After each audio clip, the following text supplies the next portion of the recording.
2024 সালে রংপুর রাইডার্সের হয়ে বিপিএল খেলে যাওয়া দুই বিদেশি মোহাম্মদ নাবি ও বাবর আজমকে এবারও রিটেইন করাচ্ছে দলটি।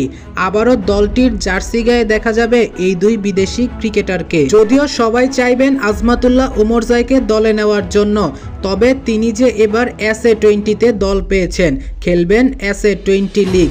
অর্থাৎ আজমাতুল্লাহ উমরজাইকে যদিও রংপুর রাইডার্স দলে ফেরায় পুরো মৌসুমের জন্য পাবে না, প্রথম কিছু ম্যাচের জন্য পেতে পারে আজমাতুল্লাহ উমরজাইকে। তবে অ্যাভেলেবেল থাকা তাদের দুই ক্রিকেটার মোহাম্মদ নাবি ও বাবর আজম, এদেরকে রিটেইন করাবে ইশতিয়াক সাদেক। এরপর নতুন ক্রিকেটারদের সাথে একের পর এক চুক্তিবদ্ধ হবে ইশতিয়াক সাদেকের রংপুর রাইডার এবং দেশিদের মধ্যে নুরুল হাসান সোহান, শেখ মাহিদি ও হাসান মাহমুদের মতো ক্রিকেটারদের ধরে রাখতে চাইছে দলটি। প্রিয় দর্শক, কোন কোন বিদেশি ক্রিকেটারকে আগামী বিপিএল এর জন্য রংপুর রাইডার্সের জার্সি গায়ে দেখতে চান অবশ্যই কমেন্টে লিখে জানাবে। তবে তাদের দেশি সরাসরি চুক্তিতে আসতে চলেছে একটা বিশাল ধামাকা, এমন একটা ইঙ্গিত দিয়েছে ইশতিয়াক সাদেক। তবে কি সেই ধামাকা, সেটা এখনো অবধি জানা যায়নি।